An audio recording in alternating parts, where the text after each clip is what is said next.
இன்னைக்கு இன்னொன்று போட்டிருக்கோம், இந்த ரேசிங் கார் ஏதோ ஒன்று போடுறாங்க, ரேசிங் கார். அந்த பார்த்தீங்கன்னா அந்த அகில் ரெட்டின்னு ஒருத்தர் தான் அந்த ரேசிங் கார் எல்லாம் அந்த கம்பெனி நடத்துறாங்க. இந்த பொல்யூஷன் கண்ட்ரோல் போர்டு கொங்கு பகுதி சென்னை முழுசா ஒரு ஆபீஸா ஏறிட்டு இருக்காங்க.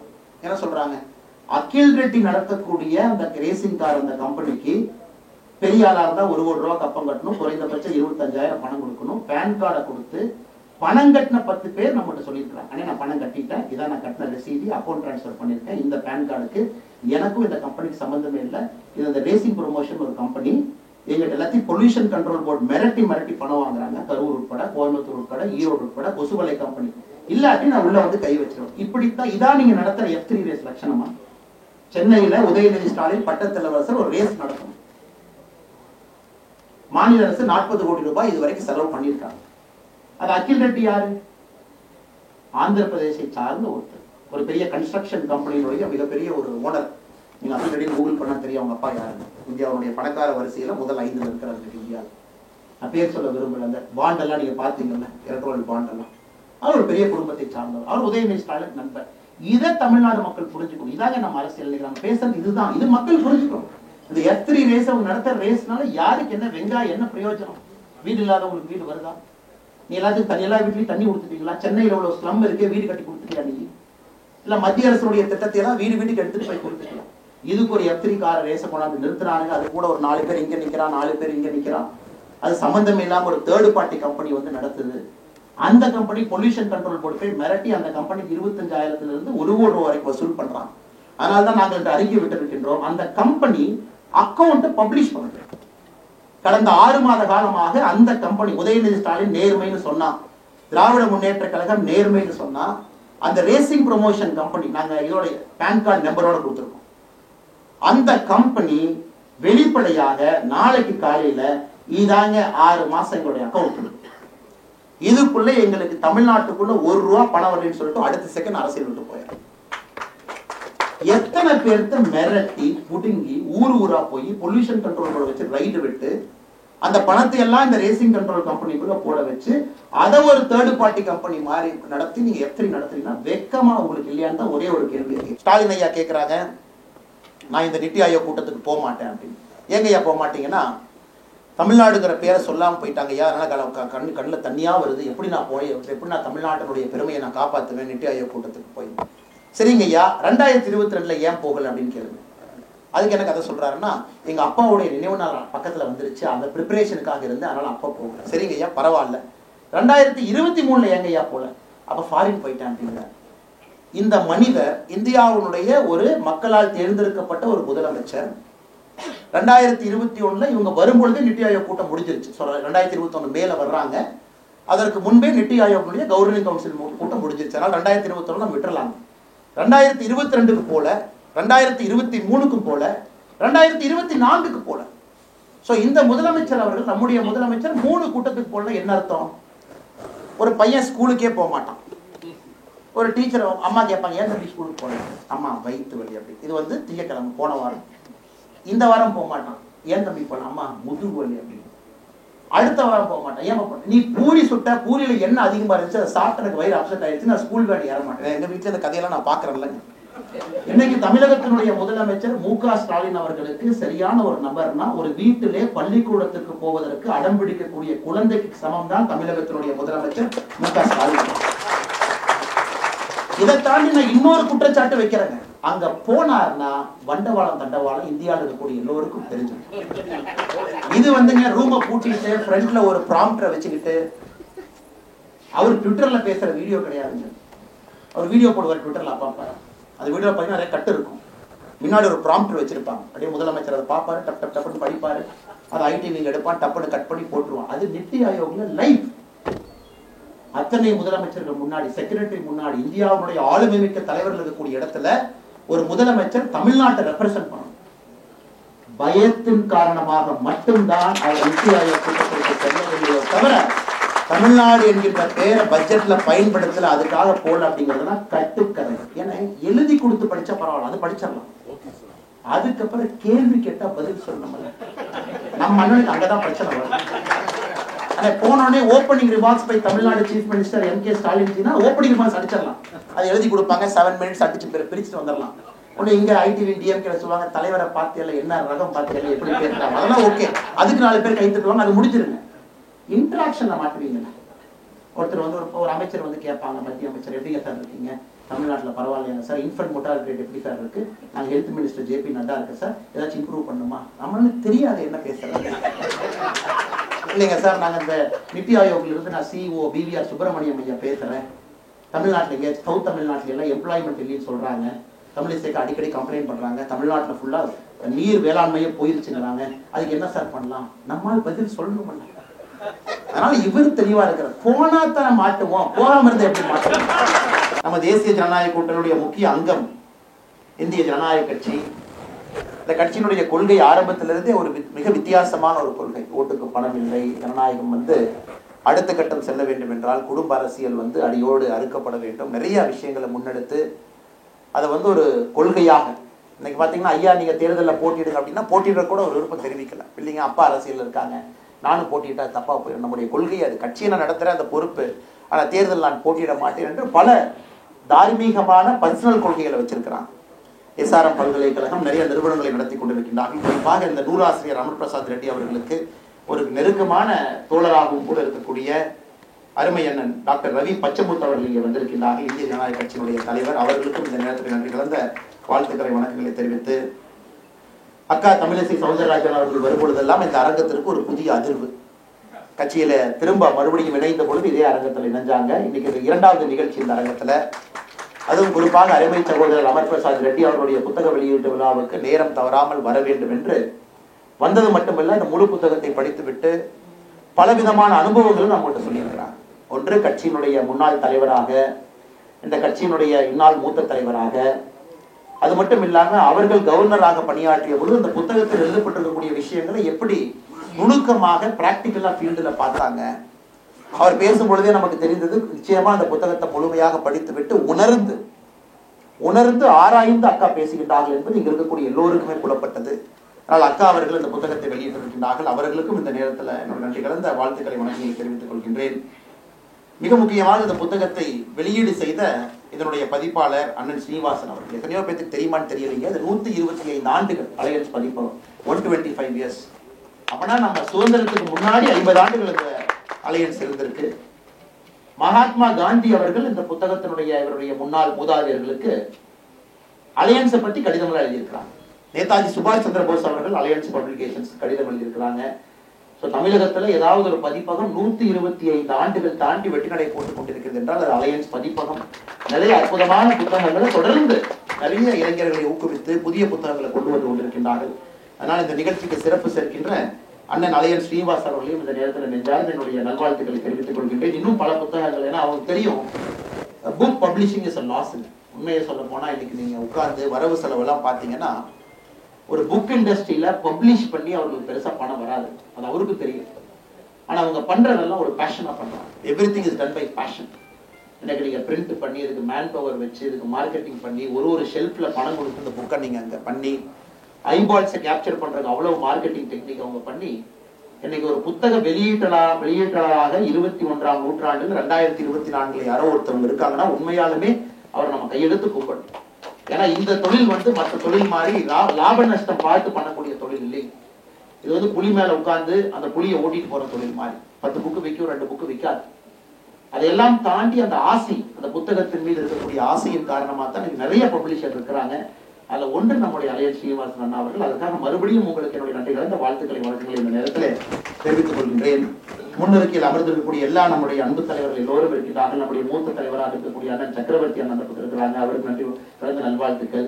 மூத்த தலைவர் துணைத் தலைவர் அண்ணன் டால்பின் ஸ்ரீதர் அவங்க இருக்கிறாங்க, அவருக்கு நன்றி தெரிவித்து, நம்முடைய மூத்த தலைவராக இருக்கக்கூடிய அண்ணன் நாகராஜன் இருக்கிறாங்க, கருநாகராஜன் இருக்கிறாங்க, அவருக்கும் நன்றி கலந்த வாழ்த்துக்களை வணக்கங்களை தெரிவித்து, இந்த நிகழ்வுக்காக சேலத்திலிருந்து இங்க வந்திருக்கக்கூடிய அண்ணன் கே பி ராமலிங்கம் அவர்கள் இருக்கின்றார்கள், அவருக்கும் நன்றி கலந்த வாழ்த்துக்களை வணக்கங்களை தெரிவித்து, அக்கா சுமதி வெங்கடேஷ் அவர்கள் இருக்கின்றார்கள், நன்றி கலந்த வாழ்த்துக்களை வணக்கங்களை தெரிவித்து, மேடையில் பின்னருக்கையில் இருக்கக்கூடிய எல்லா முக்கியமான தலைவர்கள், மாவட்ட தலைவர்கள், மாநில செயலாளர்கள், செய்தி தொடர்பாளர்கள், அலையன் ஸ்ரீனிவாசன் அண்ணனுடைய மகன் வந்திருக்கிறாங்க, அவருக்கும் நன்றி கலந்த வாழ்த்துக்களை வணக்கங்களை தெரிவித்துக் கொள்கின்றேன். வெள்ளூர் இப்ராஹிம் அண்ணன் உட்பட முன்னிருக்கையில் இருக்கக்கூடிய எல்லா தலைவர்கள், இந்த விளையாட்டு பிரிவினுடைய எல்லா மாவட்டத்தினுடைய பொறுப்பாளர்கள் வந்திருக்கிறாங்க, அவர்களுக்கும் இந்த நேரத்தில் நன்றி கலந்த வாழ்த்துக்களை வணக்கங்களை தெரிவித்து, குறிப்பாக பத்திரிகை நண்பர்கள் கொஞ்சம் அவங்களுக்கு அசௌரியமா போச்சு, இருந்தும் அவங்க பெரிய மனதோடு அதையெல்லாம் கண்டுக்காம கொஞ்சம் ஏசி வேலை செய்யவில்லை என்றாலும் கூட பத்திரிகை நண்பர்கள் மிக பொறுமையாக இந்த நிகழ்ச்சியை படம் பிடித்து காட்டிக் கொண்டிருக்கின்றார்கள். அவர்களுக்கு என்னுடைய சிறப்பு நன்றிகளையும் வணக்கத்தையும் இந்த நேரத்தில் நான் தெரிவித்துக் கொள்கின்றேன்.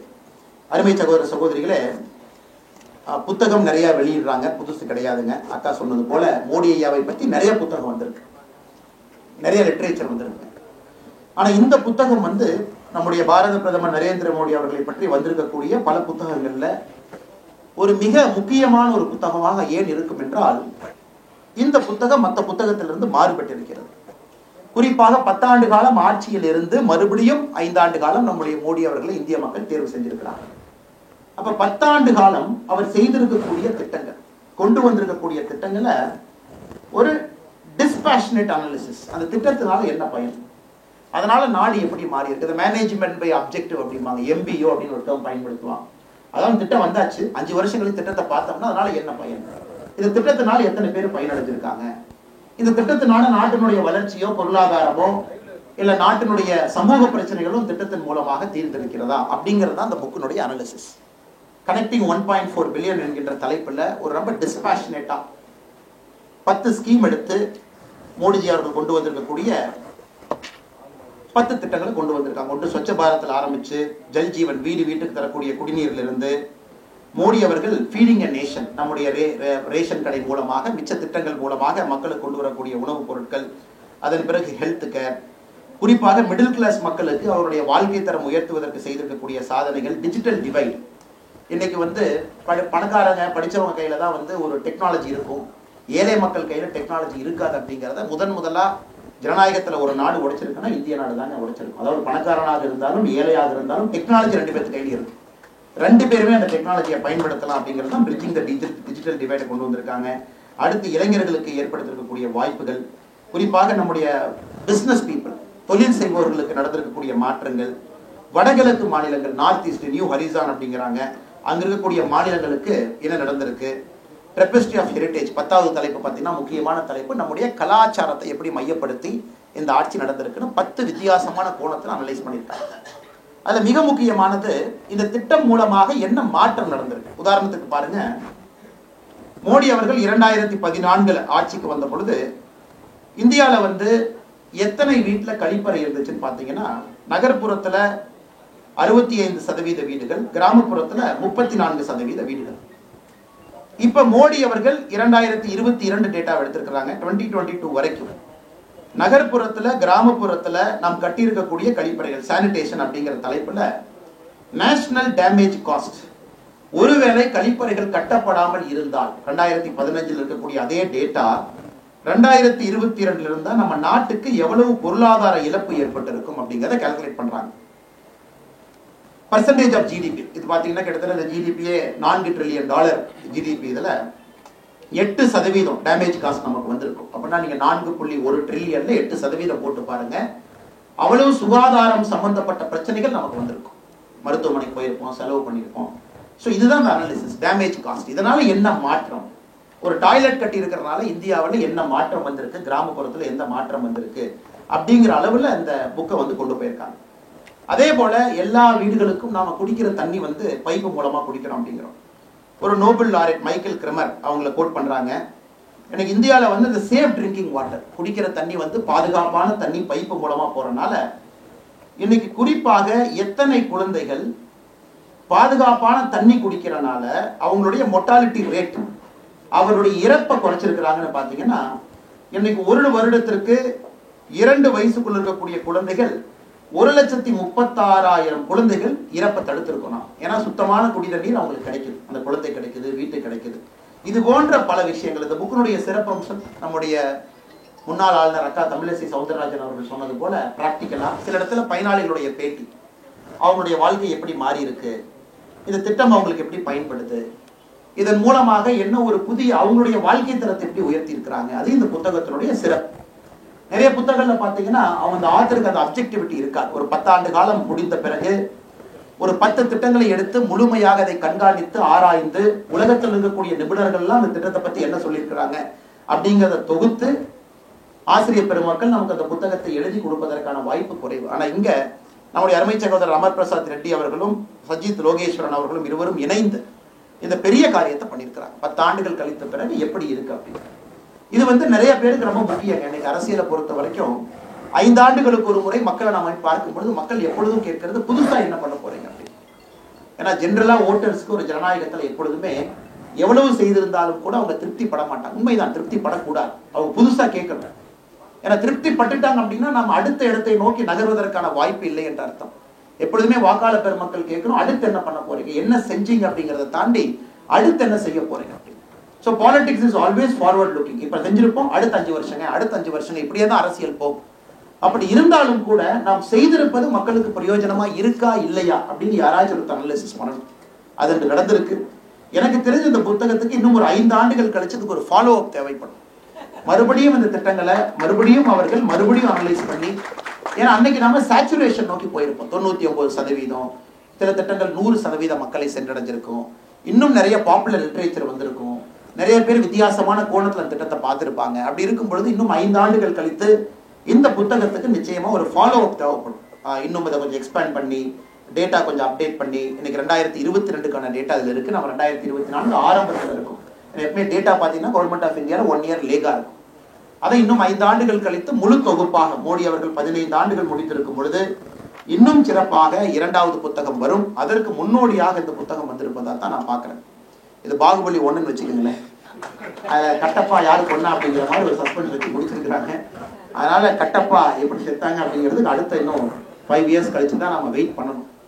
அது 2வது புத்தகத்தில் அது வரும் என்கின்ற முழு நம்பிக்கை எனக்கு இருக்கு. 2வது, இந்த புத்தகத்தை எத்தனை பேர் படிப்பாங்க? ஹானஸ்டா என்கிட்ட கேட்டீங்கன்னா இன்னைக்கு புத்தகம் படிப்பவர்களுடைய எண்ணிக்கை குறைந்து கொண்டு இருக்கு.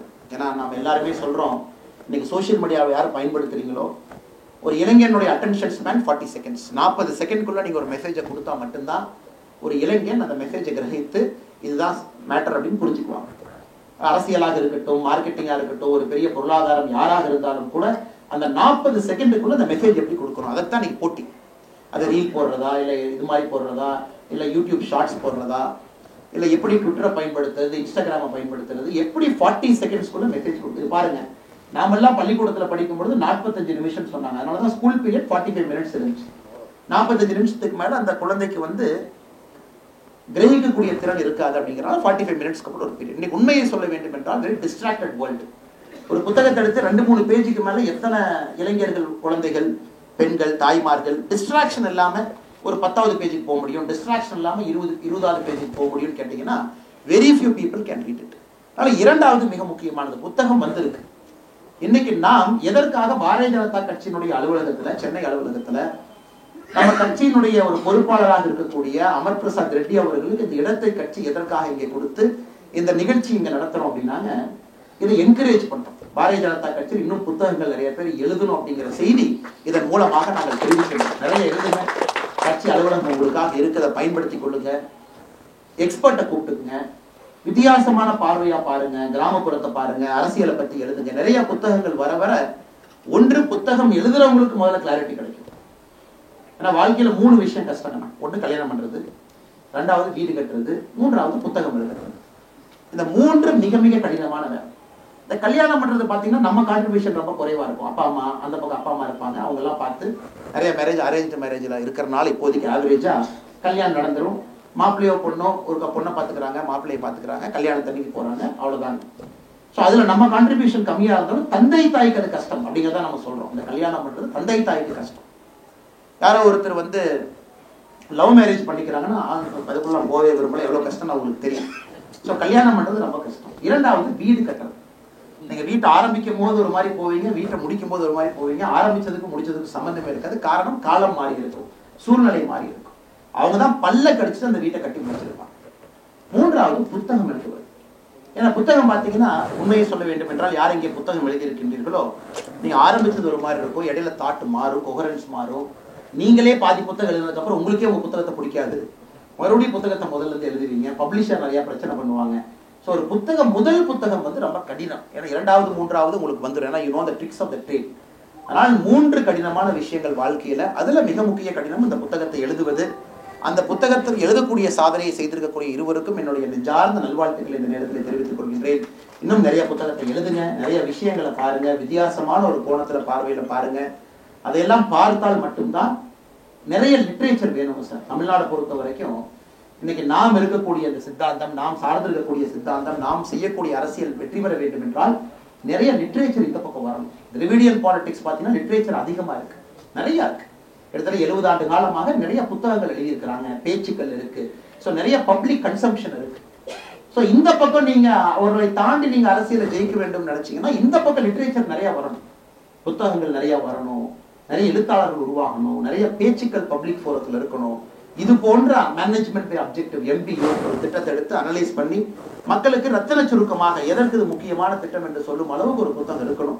அதனால் இளைஞர்கள் நிறைய நீங்க புத்தகத்தை எழுத வேண்டும் என்கின்ற அன்பான வேண்டுகோள் இந்த நேரத்தில் வைக்கின்றேன். கடைசியா பத்திரிகை நண்பர்கள் வந்திருக்கிறாங்க. அரசியல் பேசணும், அரசியல் பேசாமல் நாம் இருக்க முடியாது. ஏன்னா ஒரு புத்தக வெளியீட்டு விழாவாக இருந்தாலும் கூட பத்திரிகை நண்பர்களுக்கும் நம்முடைய அன்பு சொந்தங்களுக்கும் கூட சில விஷயங்களை தெளிவுபடுத்துவதற்கு ஒரு வாய்ப்பு. தமிழிசைக்கா அலுவலகத்துக்கு வந்தாங்க, அதே நேரத்துல இன்னொரு தலைவர் அலுவலகத்துக்கு வந்தார். அண்ணன் இருக்கிறாங்க. அண்ணன் இப்பதான் திருநெல்வேலியிலேருந்து வர்றேன், உங்களுக்காக அல்வா வாங்கிட்டு வந்திருக்கேன், அல்வா கொடுத்தாங்க. சரிங்கண்ணா, ரைட், அந்த அல்வாவை பிரிங்க, இது எல்லாத்தையும் இப்பவே சாப்பிடுவோம். அதனால அக்கா காரணம் நான் இல்லை, அல்வா கொடுத்தவர் அவரு தான். அவரு அல்வா கொடுத்து வந்தார். அப்பவே அந்த அல்வாவெல்லாம் உடைச்சு நாம் அனைவரும் அமர்ந்து சாப்பிட்டு விட்டு வந்தோம்.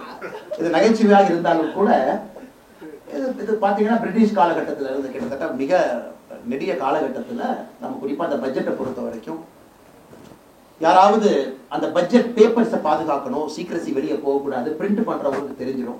அதனால சில பேர் பார்த்தீங்கன்னா அந்த பட்ஜெட் பிரிண்டிங் ரூம்குள்ளேயே தங்கிக்குவாங்க, அவங்க வெளியே வர முடியாது. அவங்க ரூம்ல போட்டு கூட்டு அடைச்சு வச்சிருவோம். பார்லிமெண்ட்டுக்கு அந்த பட்ஜெட் பேப்பரோட தான் திறந்தெல்லாம் வெளியே வருவாங்க. அது ஒரு ட்ரெடிஷன், இந்த அல்வா செய்யக்கூடிய ஒரு ட்ரெடிஷன். அதனால அவர்களோடு இந்த அன்பை எல்லாம் பரிமாறி இதெல்லாம் பட்ஜெட் ப்ராசஸ் எல்லாம் முடிஞ்சு வெளியே வந்த பிறகு மறுபடியும் அவர்களுக்கு உணவளித்து.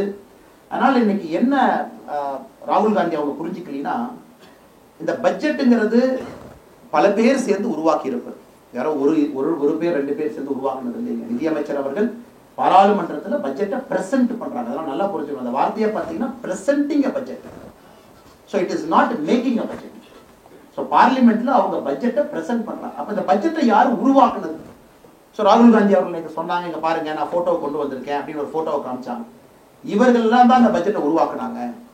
ஸோ இந்த போட்டோவை பாருங்க, இதுல ஓபிசியை காணா, நம்முடைய பட்டியல் சமுதாய சகோதர சகோதரிகளை காணா, இவங்களை காணா, அவங்களை காணா, பெரிய பிரச்சனை பண்ண போறேன், சக்கரவியூவை நான் உடைச்சே தீர்வேன் அப்படின்னு ரொம்ப ஆர்ப்பாட்டம் பண்ணாங்க பார்லிமெண்ட்.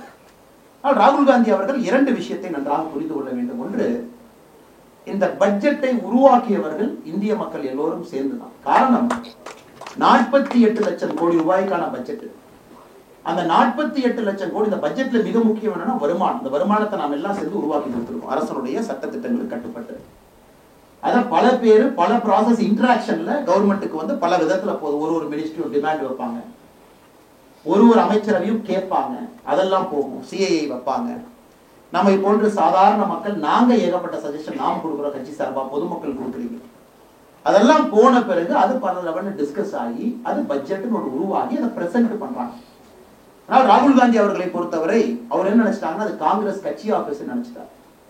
அதாவது ஒரு 4 பேர் உட்கார்ந்து இந்தியாவை இத்தனை காலமாக எப்படி ஆண்டார்களோ அது போலதான் பட்ஜெட்டை செய்வாங்களா இருக்கு. 4 பேர் உட்கார்ந்து அல்வா சாப்பிட்டு பட்ஜெட்டை பண்ணி நம்ம கையில கொடுத்துட்டாங்க. ஸோ அடிப்படை புரிதல் என்பதே ராகுல் காந்தி அவர்களுக்கு இந்த பட்ஜெட்டை பொறுத்தவரை குறைவு. இரண்டாவது, ஒரு விஷயத்தை நன்றாக புரிந்து கொள்ள வேண்டும். பண்டிட் ஜவஹர்லால் நேரு அவர்கள் எல்லா மாநில முதலமைச்சர்களுக்கு கடிதம் எழுதினாங்க, நான் ரிசர்வேஷனை அப்போஸ் பண்றேன், ரிசர்வேஷன் வந்துட்டாவே குவாலிட்டி வராது அப்படிங்கிறது ஜவஹர்லால் நேரு அவர்கள் லெட்டர்ல மாநிலத்தினுடைய முதலமைச்சர்களுக்கு எழுதியிருக்கிறாங்க. அவருடைய தந்தையார் ராகுல் காந்தியுடைய தந்தையார் ராஜீவ் காந்தி அவர்கள் மண்டல் கமிஷனுடைய அறிக்கையை எதிர்த்தார். காரணம், மண்டல் கமிஷனை கொடுத்துட்டீங்கன்னா it will open up a can of worms அப்படின்னா. மண்டல் கமிஷன் அறிக்கையை மட்டும் ஏத்துக்கிட்டோம்னா ஒரு புழு இருக்கக்கூடிய டப்பாவை திறந்து விட்டுருவீங்க, இதெல்லாம் இந்தியாவுடைய ஒருமைப்பாட்டை கெடுத்து விடும், ரிசர்வேஷனா கொடுக்க கூடாது. இது ராகுல் காந்தி அவர்களுடைய குடும்பத்துல 2 நபர்கள் ஒரு ரிசர்வேஷன் நேரடியாக எதிர்த்தாங்க. ஒருத்தவங்க மண்டல் கமிஷன் ரிப்போர்ட்டையே சமர்ப்பிக்க கூடாது. அதற்கு பிறகு விபி சிங் ஐயா வந்து அதை சமர்ப்பிச்சாங்க. எல்லோருக்கும் தெரியும் மண்டல் கமிஷன் ரிப்போர்ட் யாரு காலத்துல உருவாச்சு, அது யாரை கொண்டு வந்தாங்க, எதற்காக காங்கிரஸ் கட்சி அதை தாக்கல் செய்யவில்லை என்பது எல்லோருக்கும் தெரியும். அது வந்த பிறகுதான் முதலா ஓபிசி அப்படிங்கிற கிளாசிபிகேஷன்ல ஐஏஎஸ் அதிகாரிகள் ஐபிஎஸ் அதிகாரிகள் ரெக்ரூட் ஆகலாம்.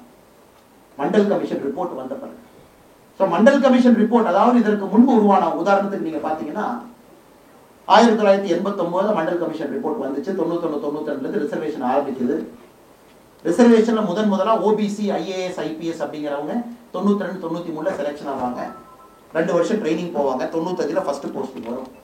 அவங்க செக்ரட்டரியா எப்ப வந்திருப்பாங்க, ஓபிசி அப்படின்னு எப்ப வந்திருப்பாங்கன்னா 2015 தான் செக்ரட்டரியே ஆரம்பிச்சிருக்கும். 2020 தான் செக்ரட்டரி ஆரம்பிச்சிருக்கும். ஏன்னா செக்ரட்டரியாக போவாங்க அவங்க 25 வருஷம் அவங்க கிராஸ் பண்ணியிருக்கணும். அப்ப இது எப்ப ஓபிசி ரிசர்வேஷன் இந்தியால வந்துச்சு, மண்டல் கமிஷன் ரிஃபார்ம் வந்த பிறகு. அது வந்த பிறகுதான் ஒரு ஐஏஎஸ் அதிகாரிக்கு ஓபிசிங்கிற முத்திரை கொடுக்க முடியும். அதற்கு முன்னாடி ஓபிசி அதிகாரியாக இருந்தாலும் கூட அவர் ஓபிசிங்கிறத கேப்சர் பண்ணாத ஃபார்ம். எந்த ஃபார்ம்லயும் அவங்க கிளாஸ் கேட்க மாட்டாங்க, ஓபிசி கேட்க மாட்டாங்க. ஜெனரலா எஸ்சி எஸ்டி ரிசர்வ்டான்னு கேட்பாங்க. ஓபிசி என்பது வந்ததே 90 ஆரம்ப காலத்துல. அப்படி இருக்கும் பொழுது மத்திய அரசுல போய் நீங்க செக்ரட்டரி ஒரு கூகுள் டேட்டா பேஸ் எடுத்து செக் பண்ணி, அல்லது நம்ம டிஓபிடி போர்ட்டல்ல போய் ஓபிசி அதிகாரிகள் எத்தனை பேர் இருக்காங்க நீங்க கவுண்ட் பண்ணி பார்த்தீங்கன்னா அது ஆரம்பிப்பதே 92-93 பேட்ச்ல இருந்து ஆரம்பிக்கும். நன்றாக நாம் புரிந்து கொள்ள வேண்டும். அதனால் ராகுல் காந்தி அவர்களுக்கு அடிப்படை செய்தி என்ன அப்படின்னா, இந்த ஓபிசி ரிசர்வேஷன் எப்ப வந்துச்சு, அதை தடுத்தது யார், அது தாமதமாக ஏன் வந்தது, அதன் பிறகு எப்ப இருந்து சிவில் சர்வீஸ் ரெக்ரூட்மெண்ட் ஆரம்பிச்சது, அதன் பிறகு ஒரு செக்ரட்டரியா வரணும் அப்படின்னா எத்தனை வருஷம் வேணும், 25 ஆண்டுகள் வேண்டும். அதுவும் மத்திய அரசுல நீங்க ஒரு உயரிய பொறுப்புல போய் உட்கார்றீங்கன்னா அந்த பேட்ச்ல சீனியர் மோஸ்டா இருப்பாங்க, பேட்ச்னுடைய முதல் 4-5 போஸ்ட்ல இருப்பாங்க. இது எல்லா மக்கள் முன்னாடி குழப்பி ஒரு பார்லிமெண்ட்ல போய் பேச வேண்டும் என்பதற்காக தன்னுடைய பொறுப்பை எல்லாம் துறந்து என்ன வேண்டுமானாலும் நான் பேசுவேன், மக்கள் அதை கேட்பார்கள் என்று ராகுல் காந்தி அவர்கள் பேசிக் கொண்டிருக்கின்றார்கள். அது துரதிர்ஷ்டம். சோ அந்த நேரத்தில் இது போன்ற லிட்டரேச்சர் வருவது இன்னொரு இடத்துல பாராட்டக்கூடியது. காரணம், இந்த பெசிமிசம் பாலிடிக்ஸ்ல ரொம்ப கஷ்டங்க. குறிப்பா நம்ம இருக்கு. எனக்கு என்ன வேணாலும் பேசலாம். உதாரணத்துக்கு ராகுல் காந்தி அவர்கள் விவசாய பெருமக்களை பார்லிமெண்ட்டுக்குள்ள கூப்பிட்டு, அவங்க எல்லாம் பார்லிமெண்ட்டுக்குள்ள வரணும், விவசாய பெருமக்களுக்கு பாராளுமன்றத்திற்குள்ளே வருவதற்கு முழு உரிமை இருக்கு. முதல் உரிமை அவங்களுக்கு தான் இருக்கு. வந்தவங்க ஒரு 1000 பேர் வர்றாங்க, 100 பேர் தான் உள்ள போக முடியும் தடுத்தீங்கன்னா எப்படி விவசாயிகள் நீங்க தடுக்கலாம்? இதை வச்சு ஒரு பாலிடிக்ஸ்.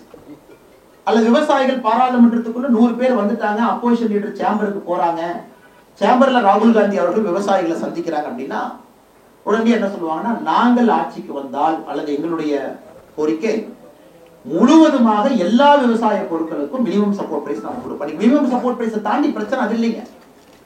இன்னைக்கு நம்முடைய 50% காஸ்ட் மினிமம் சப்போர்ட் பிரைஸ் நாங்க உற்பத்தி செய்யக்கூடிய விலையிலிருந்து இன்டு 1.5 டைம்ஸ் போட்டுங்க, அது எம்எஸ்பியில் இருக்கு. அது கூட பிரச்சனை இல்லைங்க. இன்னைக்கு இருக்கக்கூடிய அடிப்படை பிரச்சனை என்னன்னா, எம்எஸ் சுவாமிநாதன் ஐயாவுடைய ஆய்வறிக்கையில் இருக்கக்கூடிய காஸ்ட் ஆஃப் லேபர். அதாவது விவசாயம் நான் செய்யறேங்க, உதாரணத்துக்கு என் தோட்டத்தில் நாங்கள் 4 பேர் இருக்கோம், அப்பா அம்மா பையன் பொண்ணு 4 பேர் விவசாயம் பார்க்கறோம் அப்படின்னா எங்களுக்கும் தினம் சம்பளம் போடப்பட்டு அந்த சம்பளமும் அந்த பொருட்களுக்குள்ள கால்குலேட் பண்ணி எங்களுக்கும் டெய்லி சம்பளம் கொடுத்து எம்எஸ்பியை ஃபிக்ஸ் பண்ணுங்க அப்படிங்கிறது தான். பட் இன்னைக்கு அது நம்ம செஞ்சோம் அப்படின்னாக்க 80% விவசாய பொருட்களுக்கு மட்டுமே அது கிட்டத்தட்ட 48 லட்சம் கோடி ரூபாய்க்கு மேல வரும். 48 lakh crore மேல வரும். ஆனா நீங்க மோடி ஐயா இங்கிருந்து உடனடியா நாங்க எல்லா பொருளுக்கும் எம்எஸ்பி, எம்எஸ் சுவாமிநாதன் ஐயாவுடைய ஆய்வறிக்கையின்படி முழுமையா நான் காஸ்ட் ஆஃப் லேபர்ல இருந்து லேண்டுக்கு ஒரு வாடகை கொடுத்து, லேண்டுக்கு வாடகை, வேலை செய்யறவங்களுக்கு சம்பளம் எல்லாத்தையும் போட்டு பொருளுக்கு ஒரு ரேட்டை பிக்ஸ் பண்ணுங்க அப்படின்னு ராகுல் காந்தி அவங்க சொல்றாங்கன்னா, நாம தாக்கல் செய்திருக்கக்கூடிய பட்ஜெட்டை விட, பட்ஜெட்டே 48 லட்சம் கோடி, அதை விட அதுக்கு பணம் கொடுக்கணும். பணம் எங்க இருக்குங்க? சோ இவ்வளவு பணத்தையும் நீங்கள் குறைந்தபட்ச ஆதரவு விலைக்கு ஒரு அரசு கொடுத்து விட்டால் எப்படி அரசு ஒரு அரசாங்கத்தை நடக்க முடியும்? இங்கதாங்க பிரச்சனை. இந்திய அரசியலை பொறுத்தவரை இதுதான் பிரச்சனை.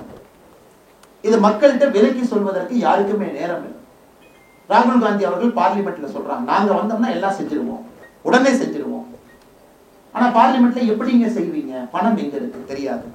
நாங்க வந்தவுடன் எல்லாருக்கும் 1 லட்சம் ரூபாய் நாங்க கொடுத்துருவோம். அப்ப கிளாசிபிகேஷன் ஆஃப் புவர் என்ன? சுரேஷ் டெண்டுல்கர் கமிட்டி ரிப்போர்ட் எடுத்துங்க. சுரேஷ் டெண்டுல்கர் கமிட்டி ரிப்போர்ட் கிட்டத்தட்ட 40 கோடி புவர்ங்கிறாங்க. இதற்கு முன்னாடி இவங்களுடைய ஆட்சியில வந்திருக்கக்கூடிய வேறு வேறு அறிக்கை எடுத்தீங்கன்னா குறைந்தபட்சமாக வந்திருப்பதே 21 லட்சம் கோடி புவர் அப்படிங்கிறாங்க. அப்ப நீங்க ஒருத்தருக்கு நாங்க 1 லட்சம் ரூபாய் கொடுக்க போறோம். எந்த கமிட்டி ரிப்போர்ட் எடுத்து அந்த கமிட்டியில வந்திருக்கக்கூடிய குறைந்தபட்சமா அவங்க சொல்லிருக்கிற நம்பர் எடுத்தா 21 லட்சம் கோடி ரூபாய். ஆனா பட்ஜெட் போறதே 48 லட்சம் கோடி. அதுல 3 லட்சம் கோடி ரூபாய் பெண்களுக்கும் குழந்தைகளுக்கும் ஒதுக்கப்பட்டிருக்கிறது. 1,52,000 கோடி ரூபாய் விவசாய பெருமக்களுக்கு, டிஃபென்ஸுக்கு 1.5 லட்சம் கோடி, எஜுகேஷனுக்கு 90,000 கோடி, 50,000 கோடி, ஹெல்த்துக்கு. இதெல்லாம் நீங்க கூட்டு கழிச்சு பார்த்தா ஒரு நாட்டை நடத்தணும். அதனால் நாட்டை நடத்த தகுதி இல்லாதவர்கள், நாட்டை நடத்த தெரியாதவர்கள் வாய்க்கு வருவதை பேசுவதுதான் ராகுல் காந்தி அவருடைய பேச்சு. இதை கூலா கால்குலேட் பண்ணி ஒரு 5 நிமிடம் யோசிச்சு நீங்க பேசுனீங்கன்னா உங்களுக்கு தெரியும் இதெல்லாம் சாத்தியம் இல்லாத விஷயம். பிரச்சனை என்ன? ஏழைகளுடைய கையில பொருளாதாரத்தை எப்படி கொண்டு போய் நிறைய சேர்த்துறது உண்மையான பிரச்சனை இருக்கு. அது சரி பண்ணணும். அதற்கு பாராளுமன்றத்தை பயன்படுத்த வேண்டும். எப்படி அவங்களுக்கு பண்றது? அவங்க சம்பாதிக்கக்கூடியது எப்படி டபுள் பண்ணலாம்? எப்படி மோர் இன்கம் அவங்க கையில கொடுக்கலாம்? ஆனா 1 லட்சம் ரூபாய் நான் கொடுப்பேன். எத்தனை பேருக்கு கொடுப்பீங்க? பதில் கிடையாது. எல்லா விவசாய பெருமக்களுடைய கோரிக்கை ஏற்று குறைந்தபட்ச ஆதரவு விலை நான் கொடுத்துருவேன், 48 லட்சம் கோடி ரூபாய்க்கு மேல ஆகும். பதில் கிடையாது. ஆனால் அன்பு சகோதர சகோதரிகளே, இன்னைக்கு இந்திய அரசியல் பார்த்தீங்கன்னா அதை நோக்கி போயிட்டு இருக்கு. அதான் மோஸ்ட் டேஞ்சரஸ். என்ன வேண்டுமானாலும் பேசலாம். அதுக்கு 4 சியர் லீடர் இருக்காங்க. நிர்மலா சீதாராமன் அவங்க பார்லிமெண்ட்ல இருக்கிறாங்க. ராகுல் காந்தி அவர்கள் சொல்றாங்க, இந்த மாதிரி அல்வா எல்லாம் நீங்க அல்வா கிண்டுறீங்க, அங்க ஏன் ஓபிசி இல்லை, ஏன் எஸ்சி இல்லை, ஏன் எஸ்டி இல்லை? அடிப்படை அரசியல் அறிவு இருக்கக்கூடிய யாருக்கும் கூட தெரியும். நாம் சொன்ன மண்டல் கமிஷன் ரிசர்வேஷன் எப்ப ஓபிசிங்கிற கிளாசிபிகேஷன் எல்லாருக்கும் தெரியும். இப்ப நிர்மலா சீதாராமன் மேடம் அவங்க சிரிக்காம அழுவாங்களான்னு நான் கேட்கிறேன். ராகுல் காந்தி அவங்க கேட்டதுக்காக சரி நம்ம ஒப்பாரி வச்சு அழுவோம் பார்லிமெண்ட்ல. யாராக இருந்தாலும் சிரிக்கத்தான் செய்வான். உடனே எப்படி மாத்துறாரு? சிரிக்கிறாங்க பாத்தீங்கல்ல. இது அமெரிக்கால ஓக்கிசம் அப்படின்னு சொல்லுவாங்க. ஓக்கிசம் ஒரு புதிய வார்த்தை அமெரிக்காவுடைய பல்கலைக்கழகத்துல பிரபலமாகி கொண்டிருக்கிறது. ஓக்கிசம், ஓக் அப்படின்னா ஓக் அப்படின்னா என்ன வேணாலும் அவங்க பேசலாம். நீ பேசுறது தப்புன்னு சொன்னா அது எப்படி என் கருத்துரிமையை நீ நசிக்கலாம்னு சொல்லிட்டு திரும்ப அந்த குரூப் கேட்கும். அதனால இப்ப அமெரிக்கால யாரும் பேசுறதுக்கே போறது இல்லை. நீங்க போய் ஒரு கொலம்பியாவோ ஒரு ஹார்வர்டோ போய் 4 பேர் ஆர்ப்பாட்டம் பண்ணிட்டு இருப்பான். ஏன்னா அவனுக்கு அறிவு இல்லையா? இதெல்லாம் எப்போதுக்கு ஆர்ப்பாட்டம் பண்ணேன்னு கேட்டா, அப்ப என் கருத்து சுதந்திரத்தை நீ மதிக்கலையா, என் குரல் வழி நீ அறுக்கிறையா, அப்ப உடனே இவங்க அட்டாக் பண்ணுங்கன்னா எல்லாரும் சேர்ந்து இவனை வில்லன் ஆக்கிடுவாங்க. இந்த ஓக்கிறவங்க. எனக்கு ராகுல் காந்தி அவர்கள் இந்த ஓக்கிசத்தினுடைய தலைமை தலைவராக இருக்கிறார். இந்த ஓக்கிசம் குரூப்பினுடைய முதல் தலைவராக நான் என்ன வேண்டுமானாலும் நான் பேசுகிறேன். அதுதான் இன்னைக்கு இந்திய அரசனுடைய ஒரு துரதிர்ஷ்டவசமான ஒரு விஷயம். ஒரு எதிர்க்கட்சி தலைவராக இருப்பவர் தன்னுடைய பொறுப்பை எல்லாம் மறந்து அரசியல் பேசுவதற்காக நான் என்ன வேண்டுமானாலும் பேசுவேன் என்று ராகுல் காந்தி அவர்கள் பேசுவது. நாம் தெளிவாக இருக்கின்றோம். இந்த பட்ஜெட்டை பார்த்தீங்கன்னா மோடி அவர்கள் தெளிவா சொல்லிட்டாங்க. 303 இருந்த பொழுதும் நம்முடைய கொள்கை ஒன்றுதான், 240 இருக்கும் பொழுது நம்முடைய கொள்கை ஒன்றுதான் என்பதை இந்த பட்ஜெட்ல மோடி அவர்கள் மிக தெளிவாக சொல்லியிருக்காங்க. என்றால் வளர்ச்சி, இந்த நாட்டினுடைய வளர்ச்சிக்காக மட்டும்தான் பாரதிய ஜனதா கட்சி இருக்கும். வளர்ந்த இந்தியா 2047 வளர்ந்த பாரதத்திற்கு தான் இந்த பட்ஜெட் அடித்தளம் அமைக்கும் என்பதை மிக தெளிவாக இந்த பட்ஜெட்ல மற்றும் ஒரு முறை இந்த பட்ஜெட்ல பத்திரிகை நண்பர்கள் இங்க இருக்கிறாங்க. ஒரு நண்பர்களுக்கு ஒரே ஒரு விஷயத்தை மட்டும் இந்த நேரத்தில் நான் பகிர்ந்துக்கிறேன். இது எவ்வளவு பெரிய பட்ஜெட்னாங்க, இதுவரைக்கும் சுதந்திர இந்தியாவுடைய சரித்திரத்துல தனியார் நிறுவனம் ஒரு மனிதனை வேலைக்கு எடுத்தா அந்த தனியார் நிறுவனத்திற்கு 1 மாத சம்பளத்தை அரசு கொடுத்தது கிடையாது. நல்ல யோசிக்க, கம்யூனிஸ்ட் கட்சி செய்வாங்க. இன்னைக்கு ஒரு தனியார் நிறுவனம் இந்தியாவில் இருக்கிறாங்க. தனியார் நிறுவனம், ஃபார்மல் எம்ப்ளாய்மெண்ட் செக்டர், ஒரு சாஃப்ட்வேர் கம்பெனி கமலாலய பக்கத்துல வச்சுக்கலாம். அவங்க அடுத்த மாசம் ரெக்ரூட் பண்ற எம்ப்ளாயில ஒரு எம்ப்ளாயி ரெக்ரூட் பண்றாங்க அந்த கம்பெனில. அந்த எம்ப்ளாயினுடைய 1 மாத சம்பளத்தை அப்பர் லிமிட்டோட மத்திய அரசு அந்த கம்பெனி கொடுக்கும். ஸோ அந்த ப்ரொடக்ஷன் லிங்க்டு இன்சென்டிவ் இத்தனை காலமா இருந்துச்சு. நீங்க ஒரு பொருள் உற்பத்தி பண்ணீங்கன்னா கமிஷன் இவ்வளவு வரும், அரசு உங்களுக்கு திரும்ப ரிபேட் கொடுக்கும். PLI, இப்ப தமிழ்நாட்டு உற்பத்தி ஆகக்கூடிய பாதி எல்லா செல்போனும் PLI மூலமா தான் நடக்குது. இந்த பட்ஜெட்ல முதலாக எம்ப்ளாயி லிங்க்டு இன்சென்டிவ் ELI நோக்கி நடந்திருக்கக்கூடிய முதல் சவுத் அமெரிக்கன் கண்ட்ரீஸை தாண்டி ஒரு தேசம் என்ன நம்முடைய நாடு. Every employment generated in formal sector 1 month salary upper லிமிட்டோட, அதுக்கு ஒரு கண்டிஷன் வச்சிருக்காங்க. 1 லட்சம் ரூபாயை தாண்டக்கூடாது, 3 இன்ஸ்டால்மெண்ட்ல 5000 கொடுப்பாங்க. இது எதற்குனா இளைஞர்களுக்கு வேலை வாய்ப்பை வேகமாக இன்னும் உருவாக்க வேண்டும் என்கின்ற அடிப்படை கொள்கை. இப்ப ஒரு தனியார் நிறுவனம் ஒருத்தருக்கு வேலை கொடுக்குறான்னு தெரியும், அப்பா நான் 11 மாசம் சம்பளம் கொடுத்தா போதும், 1 மாசம் சம்பளத்தை மத்திய அரசு எனக்கு கொடுக்கும். இதெல்லாம் பாருங்க எவ்வளவு பெரிய விஷயம். இதை நாம் அதிகமாக பேசி இருக்க வேண்டும். அதை தாண்டி 1 கோடி இளைஞர்கள், 1 கோடி இளைஞர்கள், வருஷத்துக்கு 20 லட்சம் பேர், 1 கோடி இளைஞர்களுக்கு இந்தியாவுடைய டாப் 500 கம்பெனியில அவர்களுக்கு திறன் மேம்பாட்டு பயிற்சி. அந்த 1 கோடி இளைஞருக்கு நேரடியாக 6000 கையில கொடுத்துறாங்க. மாசத்துக்கு 5000 கொடுக்கறாங்க. 12 மாசத்துக்கு 60000 ரூபாய் பிளஸ் முதல்ல கொடுத்திருக்கக்கூடிய 6000 ரூபாய்.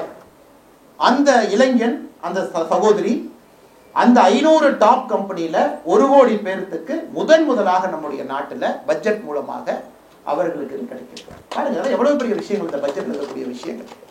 அதையெல்லாம் தாண்டி நம்முடைய கட்டமைப்பாக இருக்கட்டும், எதாக இருக்கட்டும், கொஞ்சம் கூட நாம பேக் அடிக்காம அதெல்லாம் இன்னும் முன்னாடி எடுத்துட்டு போயிருக்கோம். இவ்வளவு விஷயங்கள் ஒரு பட்ஜெட்ல இருக்கு. ஸ்டாலின் ஐயா கேட்கிறாங்க, நான் இந்த நித்தி ஆயோக் கூட்டத்துக்கு போக மாட்டேன் அப்படின்னு.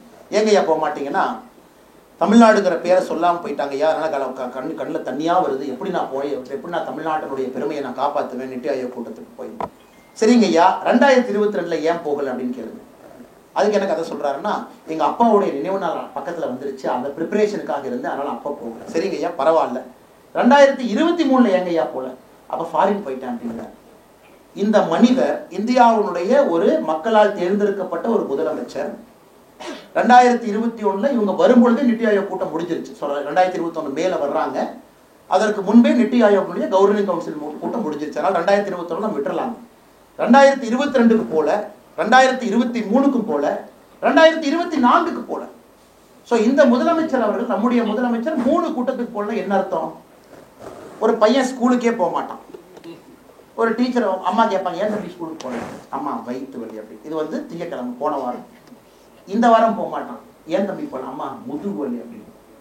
அடுத்த வாரம் போக மாட்டான். ஏன் போன? நீ பூரி சுட்ட, பூரியில எண்ணெய் அதிகமா இருந்துச்சு, அதை சாப்பிட்டு எனக்கு வயிறு அப்செட் ஆயிடுச்சு, நான் ஸ்கூல் வேலை ஏற மாட்டேன். எங்க வீட்டுல இந்த கதையெல்லாம் நான் பாக்குறேன்ல. இன்னைக்கு தமிழகத்தினுடைய முதலமைச்சர் மு.க. ஸ்டாலின் அவர்களுக்கு சரியான ஒரு நபர்னா, ஒரு வீட்டிலே பள்ளிக்கூடத்துக்கு போவதற்கு அடம்பிடிக்கக்கூடிய குழந்தைக்கு சமம் தான் தமிழகத்தினுடைய முதலமைச்சர் மு.க. ஸ்டாலின். இதை தாண்டி நான் இன்னொரு குற்றச்சாட்டு வைக்கிறேங்க. அங்க போனார்னா வண்டவாளம் தண்டவாளம் இந்தியாவில் இருக்கக்கூடிய எல்லோருக்கும் தெரிஞ்சிடும். இது ரூமை பூட்டிட்டு ஃப்ரண்ட்ல ஒரு ப்ராம்ப்டரை வச்சுக்கிட்டு அவர் ட்விட்டர்ல பேசுற வீடியோ கிடையாதுங்க. அவர் வீடியோ போடுவார் ட்விட்டர்ல. அப்பா அந்த வீடியோ பார்த்தீங்கன்னா நிறைய கட்டு இருக்கும். முன்னாடி ஒரு ப்ராம்ப்டர் வச்சிருப்பாங்க. அப்படியே முதலமைச்சர் அதை பார்ப்பாரு, டப் டப் டப்னு படிப்பாரு, அதை ஐடிவிங்க எடுப்பான், டப்புன்னு கட் பண்ணி போட்டுருவான். அது நித்தி ஆயோக்ல லைவ். அத்தனை முதலமைச்சர்கள் முன்னாடி, செக்ரட்டரி முன்னாடி, இந்தியாவுடைய ஆளுமை மிக்க தலைவர்கள் இருக்கக்கூடிய இடத்துல ஒரு முதலமைச்சர் தமிழ்நாட்டை ரெப்ரசென்ட் பண்ணணும். பயத்தின் காரணமாக மட்டும்தான் அவர் நித்தி ஆயோக் கூட்டத்திற்கு செல்லவில்லையோ தவிர தமிழ்நாடு என்கின்ற பேரை பட்ஜெட்ல பயன்படுத்தல, அதுக்காக போல அப்படிங்கிறதுனா கட்டுக்கதை. ஏன்னா எழுதி கொடுத்து படிச்சா பரவாயில்ல, அது படிச்சிடலாம். அதுக்கப்புறம் கேள்வி கேட்டா பதில் சொல்லணும். நம்ம அண்ணனுக்கு அங்கதான் பிரச்சனை வரும். போனோடனே opening remarks by Tamil Nadu chief minister MK. Stalin opening remarks அடிச்சிடலாம். அது எழுதி கொடுப்பாங்க, 7 மினிட்ஸ் அடிச்சு பிரிச்சுட்டு வந்துடலாம். ஒன்று இங்கே ஐடிவி டிஎம்கே சொல்லுவாங்க, தலைவரை பார்த்தியல, என்ன ரகம் பார்த்தியல, எப்படி பேசுறாங்க, அதெல்லாம் ஓகே. அதுக்கு 4 பேர் கை தட்டுவாங்க, அது முடிஞ்சிருங்க. இன்ட்ராக்ஷன்ல மாட்டுவீங்களா? ஒருத்தர் ஒரு அமைச்சர் கேட்பாங்க, மத்திய அமைச்சர், எப்படிங்க சார் இருக்கீங்க, தமிழ்நாட்டில் பரவாயில்லைங்க சார், இன்ஃபன்ட் மோர்டாலிட்டி ரேட் எப்படி சார் இருக்கு, நாங்கள் ஹெல்த் மினிஸ்டர் ஜே.பி. நட்டா இருக்கு சார், ஏதாச்சும் இம்ப்ரூவ் பண்ணுமா? நம்மளுக்கு தெரியாது என்ன பேசுறாங்க. இல்லைங்க சார், நாங்கள் இந்த நித்தி ஆயோக்ல இருந்து நான் சிஇஓ பிவிஆர் சுப்பிரமணியம் ஐயா பேசுறேன். தமிழ்நாட்டில் இங்கே சவுத் தமிழ்நாட்டில எல்லாம் எம்ப்ளாய்மெண்ட் இல்லைன்னு சொல்றாங்க, தமிழிசைக்கு அடிக்கடி கம்ப்ளைண்ட் பண்றாங்க, தமிழ்நாட்டில் ஃபுல்லா நீர் வேளாண்மையே போயிருச்சுங்கிறாங்க, அதுக்கு என்ன சார் பண்ணலாம்? நம்மால் பதில் சொல்லணும். அதனால இவர் தெளிவா இருக்கிற, போனா தானே மாட்டுவோம், போகாம இருந்து எப்படி மாட்டுவோம்? இதை தமிழ்நாட்டு மக்கள் நன்றாக உணர்ந்து கொள்ள வேண்டும். தமிழ்நாட்டு மக்கள் நன்றாக உணர்ந்து கொள்ள வேண்டும். ஸ்கூலுக்கு போனா தானே பாஸ் ஃபெயில், போலினா ஆப்சென்ட் தானே, ஆப்சென்ட் தெரியாது. சென்ட்ரல் கவுண்டமணி மாதிரி என்ன 8th பாஸ்னே 10th ஃபெயில் அப்படிங்கிற மாதிரி ஆப்சென்ட் இருந்தீங்கன்னா அது பெரிய கெத்து தானே, ஃபெயில்னா தானே பிரச்சனை நம்ம ஊர்ல. ஆனால் முதலமைச்சர் அவர்கள் செய்யக்கூடிய நாடகத்தை எல்லாம் தமிழக மக்கள் நன்றாக உற்று பார்த்து கொண்டிருக்கிறார். அவர்கள் நடத்தக்கூடிய ஊடகத்தின் மூலமாக ஒரு வலிமையில் அப்படியே ஓட்டிக்கலாம். இன்னைக்கு எனக்கு தெரியும், இன்னைக்கு காலையில நாங்கள் பாரதிய ஜனதா கட்சி சார்பாக ஒரு அறிக்கை வெளியிட்டோம். ஒரு 70 கோடி ரூபாய்க்கு மதிப்பு வருமானமான ட்ரக்ஸ் மாட்டிருக்கு. திமுகவுடைய ஒரு தான் பேரு. பாருங்க, எல்லா மீடியா நண்பர்களுக்கும் டிஐபிஆர்ல இருந்து போன் பண்றாங்க, இந்த ட்வீட்டை மட்டும் செய்தியா போட்டுறாதீங்கன்னு அப்படின்னு. நண்பர்களுக்கு தெரியும், இன்னைக்கு ஊடக நண்பர்கள் இருக்கக்கூடிய பிரச்சனை பாவம். நான் பெரிதும் ஊடகத்தை மதிக்கிறேன். ஆனா இன்னைக்கு தமிழகத்துல ஜனநாயகத்தை பத்தி பேசக்கூடிய திராவிட முன்னேற்ற கழகம் புரிந்து கொள்ள வேண்டும். இவர்களை எதிர்த்து ஏதாச்சும் ஒரு ஊடகத்துல செய்தி போட்டாங்கன்னா அந்த ஊடகத்தை இவங்க என்ன பண்ணுவாங்கன்னு ஊடக நண்பர்களுக்கு தெரியும். அது காலத்தினுடைய கொடுமை. இவங்க இந்தியா ஃபுல்லா ஜனநாயகம் பேசுவாங்க. தமிழகத்துல ஊடகத்திற்கு உண்மையான சுதந்திரம் இருக்கான்னு கேட்டா கட்டாயமா இல்லை. ஏதாச்சும் செய்தி இங்க போட்டா எவ்வளவு அட்வர்டைஸ்மெண்ட் கொடுக்குறாங்க பாருங்க. இன்னைக்கு இன்னொன்று போட்டிருக்கோம், இந்த ரேசிங் கார் ஏதோ ஒன்று போடுறாங்க, ரேசிங் கார் சார். அந்த பாத்தீங்கன்னா அந்த அகில் ரெட்டின்னு ஒருத்தர் தான் அந்த ரேசிங் கார் எல்லாம் அந்த கம்பெனி நடத்துறாங்க. இந்த பொல்யூஷன் கண்ட்ரோல் போர்டு கொங்கு பகுதி சென்னை முழுசா ஒரு ஆபீஸா ஏறிட்டு இருக்காங்க.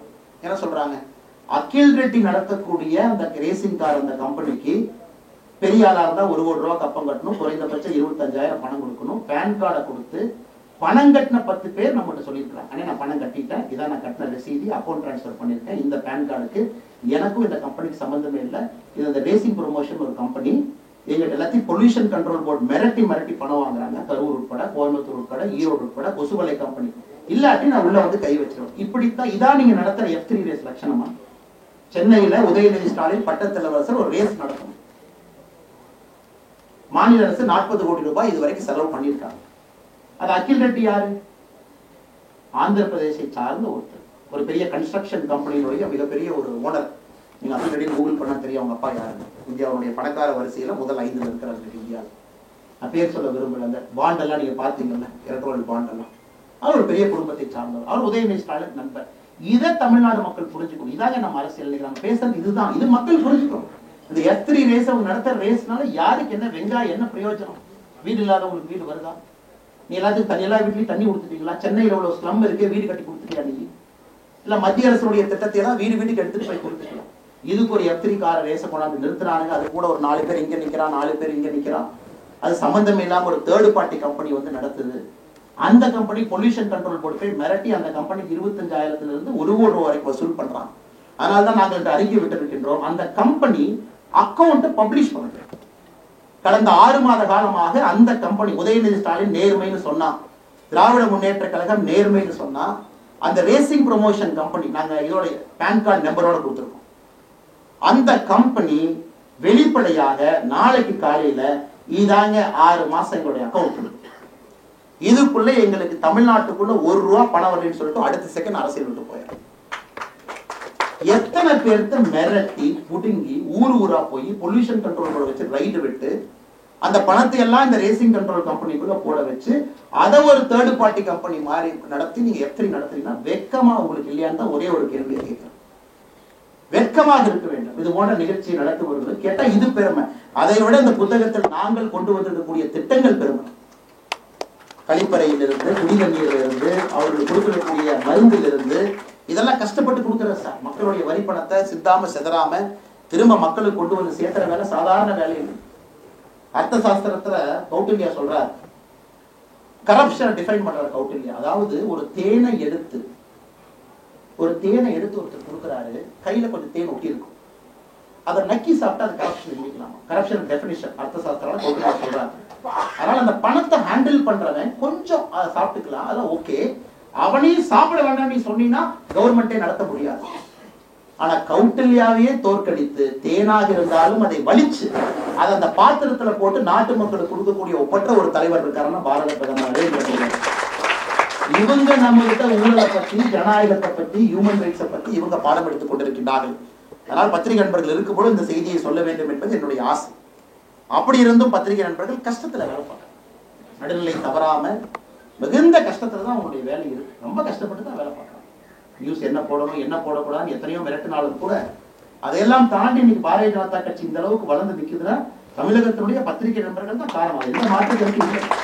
அதை தாண்டி அந்த சத்திய சோதனையை தாண்டி அவங்க வேலை செய்யறாங்க. அதனாலதான் நண்பர் அமர் அவர்கள் பேசும்போது அதற்காகத்தான் அந்த வார்த்தையை நான் பேசுறேன். காரணம், ஒரு பத்திரிகையை குறை சொல்லிட்டு அடிச்சுட்டு போறது ரொம்ப ஈஸி. நிறைய பேர் கை தட்டுவாங்க. நீங்க பாத்தீங்கன்னா எப்பவுமே பவரை திட்டீங்கன்னா மக்கள் அதிகமா கை தட்டுவாங்க. போலீஸை திட்டணும், பவர் யாருக்கு இருக்கோ அவங்க திட்டினா தான் எதிர்கட்சிக்கு எப்பொழுதுமே கை தட்டுறது அதிகமா கிடைக்கும். போலீஸை திட்டு, ஜெர்னலிஸ்ட திட்டு, கவர்மெண்ட் திட்டு மக்கள் எப்போ பாராட்டுவாங்க.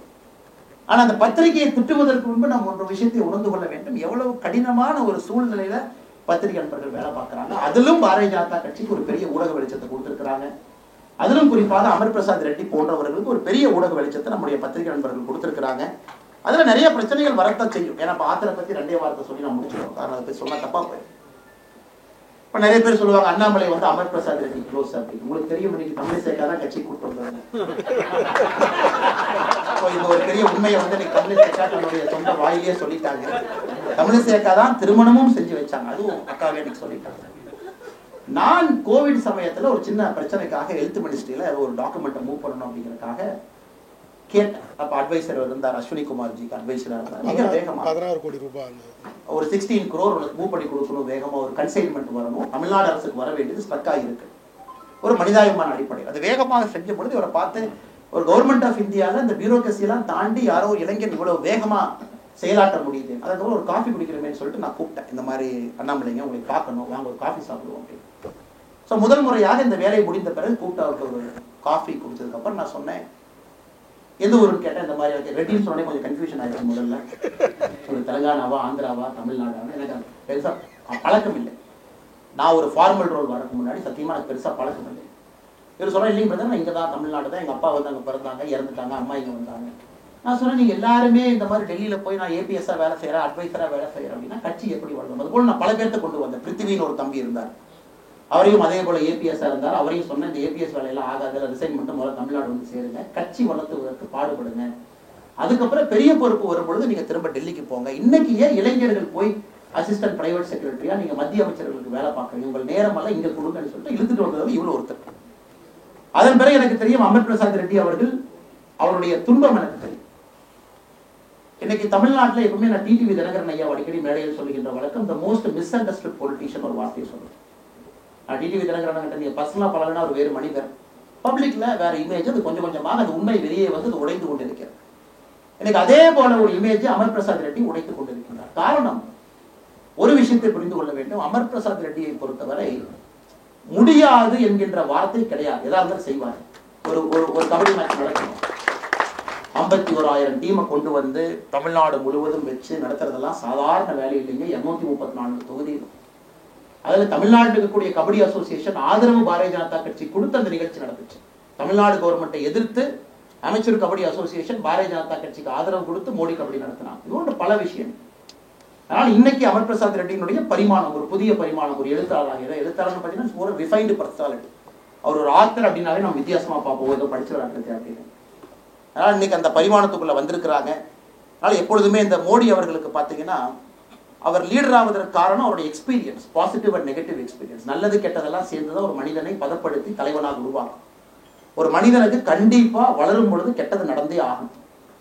பத்திரிகை தாக்குதல் இருக்கும், பத்திரிகையும் ஒரு பர்டிகுலர் ஆங்கிள் எழுதுறாங்க பாவம், ஏன்னா அவங்களுடைய சித்தாந்தம் அவங்களுக்கு இருக்கு. அதனால இன்னைக்கு இருக்கக்கூடிய இளைஞர்கள் யார் இன்னைக்கு நான் கஷ்டப்படுறேன், நான் ஊடக வெளிச்சத்தில் இருக்கேன், என் மேல நிறைய அட்டாக் இப்படி எழுதுறாங்க அப்படி எழுதுறாங்கன்னா தயவு செஞ்சு ஒரு வெல்கம் கிஃப்ட் எடுத்து, because it is shaping you. அது ஷேப் பண்ணல அப்படின்னா அந்த குச்சி வந்து நேரா வளராதுங்க, அப்படியே வளைஞ்சு வளைஞ்சு போகும்.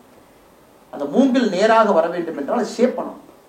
இன்னைக்கு அமர் பிரசாத் ரெட்டி போன்ற பல இளைஞர்கள், சகோதரர் ரமேஷ் சிவா மேடையில் இருக்கிறாரு, நம்ம அண்ணன் பெப்பர்ஸ் நாச்சிய பண்ணைங்க இருக்கிறாங்க, நிறைய இளைஞர்கள் நம்ம கட்சியில் நிறைய இருக்கிறாங்க. எல்லோருக்கும் பார்த்தீங்கன்னா நிறைய அந்த கஷ்டத்துல அப்படியே போயிட்டு மேல வர்றாங்க. கைதெல்லாம் எங்க உலகத்துல 22 நாள் ஜெயிலுக்கு யாராச்சும் கொடிக்கம்பத்தை தொட்டதுக்கு போவாங்களா? 22 நாள் ஜெயிலுக்கு ஒரு கொடிக்கம்பத்தை தொட்டாங்க அப்படின்னு சொல்லி போவாங்க. அது போன முதல் அது கின்னஸ் புக்ல ரெக்கார்டே போடணும். அமர் பிரசாத் ரெட்டி கொடிக்கம்பத்தை ஏதோ எடுத்தாங்க நட்டாங்க, வரும்போது ஜேசிபி கண்ணாடி உடைச்சாரு அப்படின்னு 22 நாள் ஜெயிலுக்கு. அதனால இதெல்லாம் ஓகே, இதெல்லாம் பார்ட் ஆஃப் லைஃப். அதனால அது வருத்தப்படுவதற்கு ஒன்றும் இல்லை. எப்பொழுதுமே நான் சொல்வது, உங்களுக்கு அதிகாரம் வரும் பொழுது நீங்க இந்த தப்பை பண்ணாதீங்கன்னு நான் அடிக்கடி சொல்லுவேன். குறிப்பா அந்த இளைஞர்கள் எல்லாம் பாத்தீங்கன்னா ஜெயிலுக்கு போயிட்டு வந்ததுக்கு அப்புறம் குறிப்பா நம்ம வீட்டுக்கோ அலுவலகத்துக்கோ கூப்பிட்டு உணவு கொடுப்போம் அவங்களுக்கு, அவங்களோட சாப்பிடுறது குடும்பத்தோடு ஒரு ஹேபிட்டா வச்சிருக்க நிறைய பேர் போயிட்டு வந்தவங்களை வீட்டுக்கு கூப்பிட்டு ஃபர்ஸ்ட் அட்வைஸ். ஏன்னா அவங்க பார்த்தீங்கன்னா கோவமா இருப்பாங்க, அண்ணே நான் விட மாட்டேன், ஜெயிலுக்கு அனுப்பிட்டாங்க டிஎம்கே காரங்க, நான் வந்ததுக்கு அப்புறம் வச்சு செய்யறேன் பாருங்க, நானே எவ்வளோன்னு பாத்துறேன். முதல்ல சொல்றேன், தம்பி காம் டவுன். அவங்க தப்பு பண்ணாங்கன்னு நீ தப்பு பண்ண ஆரம்பிச்சுன்னா அதுக்கு எண்டே கிடையாது. முதல்ல இதை அக்செப்ட் பண்ணி ஃபர்ஸ்ட் அக்செப்ட், இந்த நேரத்தில் இது நடக்கணும், இது நடந்துருச்சு. அடுத்தது உனக்கு பொறுப்பு வரும் பொழுது செய்ய மாட்டேன் அப்படிங்கிற சத்தியம் நீ பண்ணு. என் பொறுப்பு வரும்பொழுது நான் இதை பண்ண மாட்டேன். யாரோ 10 பேர் உங்களுக்கு அநியாயம் பண்ணியிருந்தாலும் கூட பொறுப்பு உங்க கையில வரும்பொழுது நீங்க அதை தப்ப பண்ணா அப்புறம் அவருக்கும் நமக்கு என்னங்க வித்தியாசம்? எல்லாரும் ஒரே கூட்டையிலுடைய மட்டைகள் தானே. அதனால அதே போல அமர் பிரசாத் ரெட்டி அவர்களை குடும்பத்தை வீட்டுக்கு அழைத்த பொழுது அவருடைய குடும்பத்தை பார்த்து, குறிப்பா அவருடைய தாய், ஒரு மகன் மீது எவ்வளவு பாசம் இருக்குன்னு நீங்க அமர் பிரசாத் ரெட்டியினுடைய தாயை பார்க்கணும். அப்படியே ஒரு மாதிரி தங்கத்தை வச்சு சீராட்டுற மாதிரி சீராட்டிட்டு இருப்பாங்க. பார்க்கும் பொழுது அவங்க எல்லாம் கோபமா இருக்கும்போது ஒரே வார்த்தை மட்டும்தான் சொன்னேன், 20 ஆண்டுகள் கழித்து திரும்பி பார்க்கும் பொழுது இந்த கைது உங்கள் வாழ்க்கையை மாற்றிய ஒரு கைதாக இருக்கும், அதே போல்தான் அந்த கைது. அதனால வருத்தப்படாதீங்க, 20 ஆண்டுகள் கழித்து இதற்கான பலன் கிடைக்கும். அது வரைக்கும் வேலை செஞ்சுட்டே இருக்கணும். நீங்க வீட்டுல பயந்து வேலை விட மாட்டேன், வெளியே போகாத, நீ பேசாத, கொஞ்சம் அமர்ந்து பேசு, பக்குவமா பேசு, எப்படி பேசுனீங்க அவங்கள டபுள் மடங்கு பேசு. முதல் டைம் ஜெயிலுக்கு போனா தாங்க பையன், 2வது டைம் போனா எதுவும் பையன். அதனால திமுக யாரும் பயப்பட மாட்டாங்க. பல டைம் ஜெயிலுக்கு போய் எத்தனை டைம் போனாலும் நான் பயப்பட மாட்டேன். அது சகோதரர் அமர் பிரசாத் ரெட்டி அவர்களுக்கும் பொருந்தும், மேடையில் இருக்கக்கூடிய பல தலைவர்களுக்கு பொருந்தும். அதனால் இந்த புத்தக நிகழ்வுக்கு வந்திருக்கக்கூடிய எல்லா தலைவர்களுக்கும் இந்த நேரத்தில் மறுபடியும் என் நெஞ்சார்ந்த நன்றிகளை தெரிவித்துக் கொள்கின்றேன். குறிப்பாக அக்கா தமிழிசை சவுந்தரராஜன் அவர்களுக்கு, அண்ணன் டாக்டர் ரவி பச்சமுத்து அவர்களுக்கு, மிக முக்கியமாக பாலம் கல்யாண சுந்தரம் ஐயா அவர்கள் வந்திருக்கிறாங்க. அவருடைய முதல் எனக்கு தெரிஞ்ச நாளைக்கு அப்புறம் ஒரு புது மேடையில் வந்து உட்கார்ந்து இருக்கிறாங்க. இது ஒரு கட்சி சார்ந்த நிகழ்வாக இருந்தாலும் கூட இது அரசியல் கலக்காத நிகழ்வாக இருக்க வேண்டும் என்பது என்னுடைய ஆசை. அதனாலதான் ஐயாவை கூப்பிட்டிருந்தோம். அதனால் பாலம் கல்யாண சுந்தரம் ஐயா அவர்களுக்கும் இந்த நேரத்தில் நெஞ்சார்ந்த என்னுடைய நல்வாழ்த்துக்களை தெரிவித்து, எல்லா தலைவர்களுக்கும் நன்றி தெரிவித்து, புக்கை படிங்க, நிறைய விஷயங்கள் இதில் இருக்கு. நீங்களும் ஒரு புத்தகம் எழுத முயற்சி பண்ணுங்க. தாய்மொழியில் எழுதுங்க, வெரி வெரி குட். இதுவும் தமிழில் பப்ளிகேஷன் அடுத்து வருது. ஆங்கிலத்தில் எழுதுங்க, நிறைய லிட்ரேச்சர் போகட்டும். நிறைய எழுதுங்க, எழுதுறது கூச்சப்படாதீங்க, நிறைய எழுத ஆரம்பிங்க. எழுத அது வந்துடும். மக்கள் நிறைய